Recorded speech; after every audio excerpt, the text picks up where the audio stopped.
Pengen punya usaha kuliner tapi bingung mau mulai dari mana? Nah, di episode kali ini Mimin akan membahas berbagai jenis bisnis kuliner, bagaimana cara menajamkan konsep bisnis dan memilih target pasar, cara bikin anggaran, dan sebagainya. Mau tahu gimana detailnya? Tapi sebelum kita membahas detailnya, jangan lupa untuk like dan subscribe. Bisnis kuliner itu termasuk yang bertahan di berbagai situasi, karena semua orang kan butuh makan dan minum. Nah, kalau teman-teman punya cita-cita untuk buka usaha kuliner, sebelum mulai heboh beli alat-alat masak, konsepnya harus jelas dulu nih, karena sebenarnya tipe bisnis kuliner itu ada banyak. Tipe yang pertama adalah makanan siap saji dan bisa makan di tempat. Contohnya kalau teman-teman mau jualan nasi kuning di depan rumah, jual gorengan, buka warteg, jual minuman jus, dan sebagainya. Tipe yang kedua adalah khusus jualan di platform delivery online atau dibungkus. Jadinya kalau ada yang pesan teman-teman baru masak, tapi kalau ada yang mau makan di tempat tidak ada fasilitasnya. Tipe yang ketiga adalah dagang convenience food. Tipe ini biasanya jualan makanan frozen food atau setengah matang. Untuk tipe seperti ini biasanya jualannya di marketplace atau di sosial media, tapi tidak bisa dijual di platform delivery online karena tidak bisa langsung dimakan. Tipe yang keempat adalah makanan pre-order, misalnya jualan kue ulang tahun, tumpeng, dan sebagainya.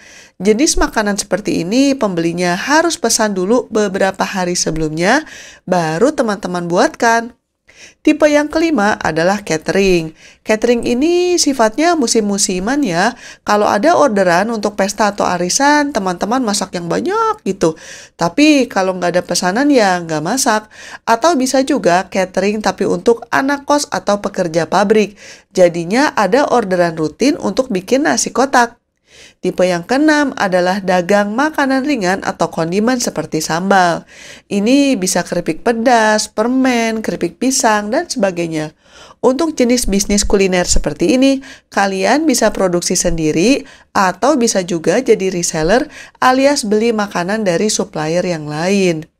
Tipe yang ketujuh adalah bisnis makanan tapi franchise alias waralaba. Jadinya kalian nggak perlu bikin konsep sendiri, menu, logo, branding, semuanya udah siap. Kalian tinggal pilih lokasi dan bayar aja. Cara seperti ini biasanya dipakai oleh mereka yang punya modal lumayan banyak. Mungkin ada yang saya lupa sebutkan di atas, tapi kurang lebih seperti yang sudah saya jelaskan ya. Nah, banyak kan tipe bisnis kuliner? Jadinya ketika kalian bilang saya mau bisnis kuliner, harus jelas dulu nih yang mana. Karena itu akan berpengaruh sama konsep bisnisnya, butuh modal berapa, butuh peralatan apa, perizinannya gimana, dan sebagainya. Sekarang pertanyaannya, pilih jenis bisnis kuliner yang mana ya? Itu sebenarnya tergantung kondisi kita juga. Misalnya, modal Anda kira-kira berapa?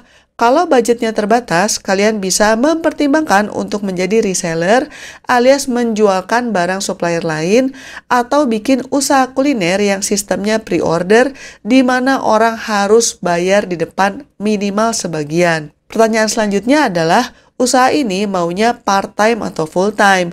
Kalau hanya bisa part-time, ya berarti nggak bisa sampai buka tempat makanan yang didaftarkan di GoFood atau GrabFood gitu. Karena kalau udah jualan di platform delivery online, kalian harus standby terus, kecuali kalau kalian punya karyawan. Pertanyaan selanjutnya adalah keahlian atau minat kalian apa? Kalau kalian berencana menjual masakan sendiri, maka perlu mempertimbangkan kalian itu jagonya bikin apa. Kenapa? Karena yang jago bikin sambal belum tentu jago bikin kue. Kecuali kalau kalian rencananya nggak masak sendiri ya. Misalnya karena akan ada orang lain yang bantu masak, atau franchise dan sebagainya, ya bisa lebih fleksibel. Nah, kalau teman-teman sudah kebayang mau bisnis kuliner tipe apa, maka selanjutnya adalah menajamkan konsep bisnis. Target marketnya siapa? Apa yang akan membedakan bisnis kalian dengan yang lain? Soalnya kalau tidak ada yang unik dari bisnis kalian, maka pembeli juga tidak akan tertarik untuk mencoba produk Anda. Target market dan konsep produk ini juga akan berpengaruh sama strategi pemasarannya. Untuk bisa menemukan nilai jual yang unik, Anda bisa melakukan langkah-langkah sebagai berikut. Pertama-tama, coba tulis semua fitur dan kelebihan produk yang akan Anda jual. Misalnya, apakah akan lebih murah, porsinya lebih besar, pedasnya bisa milih level, atau apa. Selanjutnya, berpikirlah dari sisi pembeli. Kira-kira produk apa nih yang akan menjawab kebutuhan mereka atau membuat mereka mau beli? Misalnya, apa karena ada rasa yang jarang ada? Atau apa karena ukurannya jumbo tapi murah? Atau apa? Kemudian, pelajari juga bisnisnya kompetitor. Menurut kalian, apa sih yang kurang dari bisnis mereka? Coba cari tahu kelemahan mereka untuk memperbaiki produk Anda sendiri. Kalau kita bicara soal desain produk, ini bukan berarti hanya membicarakan packagingnya saja ya, tapi benar-benar berbicara soal si produknya sendiri. Misalnya, kalau Anda mau berbisnis sambal homemade, berarti ya produknya itu si sambalnya tersebut. Tips dalam mendesain produk adalah sebagai berikut. Coba dibayangin nih hasil akhirnya mau seperti apa. Menunya apa aja. Pebisnis kuliner pemula biasanya berpikir semakin banyak tipe makanan dan minuman yang dijual, maka akan semakin bagus. Padahal sebenarnya nggak juga sih, karena semakin banyak jenis produk yang kalian jual, maka dari segi stok atau inventory akan lebih kompleks dan mahal karena biasanya tidak semuanya akan laku. Coba aja bikin contoh dulu beberapa opsi produknya dan minta pendapat dari teman dan keluarga. Setelah mereka mencoba, biarkan mereka memberikan feedback kira-kira mana yang akan laku. Cara yang strategis adalah menggunakan bahan dasar yang bisa dipakai di berbagai makanan, kemudian dibedakan di bumbunya saja. Selanjutnya, yang harus kalian pikirkan adalah kemasan. Gimana nih caranya supaya kemasannya menarik dan masih punya branding bisnis kalian, tapi jangan sampai kemahalan juga. Branding ini penting ya teman-teman, biar kalau orang mengkonsumsi produk kalian, mereka ingat ini belinya di mana. Misalnya kalau kalian pakai kotak yang bisa dibeli di pasar, tapi ya ditambahkan stiker bisnis kalian lah minimal. Jangan cuma naruh logo doang. Pastikan kalian juga menuliskan informasi kalau mau pesan bisa kontak kemana atau alamat sosial medianya apa dan sebagainya. Selanjutnya, kalau kalian sudah kebayang mau jualan apa, saatnya untuk membuat anggaran. Penting banget nih untuk tahu modal awalnya butuh berapa dan biaya operasional per bulannya berapa, supaya bisa Anda bandingkan antara harga jual dengan harga belinya masih bisa untung nggak? Secara umum ada 4 posting anggaran. Yang pertama adalah bahan baku, yang kedua adalah sumber daya manusia kalau Anda rencananya bakal ada yang bantuin. Selanjutnya sewa tempat kalau bukan di rumah, dan juga jangan lupa mengenai tagihan rutin seperti listrik, air, gas, internet, dan sebagainya. Khusus untuk mempertimbangkan butuh berapa untuk bahan baku dari menu yang tadi Anda sudah susun, maka Anda perlu tulis dengan detail tiap produk butuh bahan apa saja dan takarannya berapa. Kalau Anda masak untuk keluarga sendiri, mungkin semuanya dikira-kira ya. Tapi kalau mau jualan, sudah nggak bisa dikira-kira lagi karena Anda butuh untuk tahu modal per porsinya berapa. Soalnya ini akan berpengaruh untuk menentukan harga jual per porsinya berapa.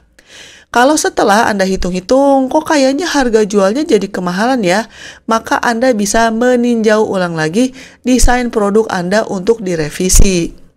Kalau Anda rencananya akan bekerja dengan tim, maka penting juga untuk mendokumentasikan prosedur bagaimana cara menyiapkan makanan dan minumannya, takarannya berapa, penataannya bagaimana, dan sebagainya. Buatlah prosedur ini sedetail mungkin. Malah kalau bisa baiknya ada gambar atau fotonya. Kalau Anda punya tim atau pegawai, jangan cuma disodorin kertas prosedurnya saja, tapi pastinya diajarkan juga secara langsung. Si dokumen ini gunanya lebih sebagai patokan dan juga alat untuk mengingat supaya pelaksanaan di lapangannya lebih lancar dan tidak terlalu banyak pertanyaan. Selanjutnya, sebelum kalian launching, jangan lupa juga untuk mengurus masalah perizinan. Ini tentunya tergantung sama tipe bisnisnya ya. Semakin besar bisnisnya, maka semakin harus pakai izin supaya tidak kena masalah. Kalau kalian ingin saya membahas lebih detail mengenai perizinan bisnis kuliner, silakan komentar di bawah. Kalau banyak yang minta, mungkin akan saya cover di video yang terpisah. Selanjutnya, saya sarankan kalian juga eksis di sosial media dan platform delivery online. Zaman sekarang, bisnis itu kalau tidak bisa di-search, maka sama aja kayak nggak ada. Jadinya, sebelum bisnisnya di-launch, jangan lupa untuk membuat akun dengan nama yang konsisten di berbagai sosial media. Kalau bisnis kuliner kalian itu tipenya ready to eat alias siap saji, jangan lupa juga untuk daftar ke platform delivery online. Gak harus restoran gede kok, bisnis kuliner rumahan atau warung makan juga bisa didaftarkan ke platform delivery online. Silakan klik link di pojok kanan atas atau di deskripsi kalau kalian ingin tahu bagaimana caranya mendaftarkan bisnis kuliner ke GrabFood, GoFood, dan ShopeeFood. Demikian tips-tips dari Mimin. Jangan lupa untuk like dan subscribe supaya kalian gak ketinggalan berbagai informasi mengenai bisnis kuliner. Bye-bye!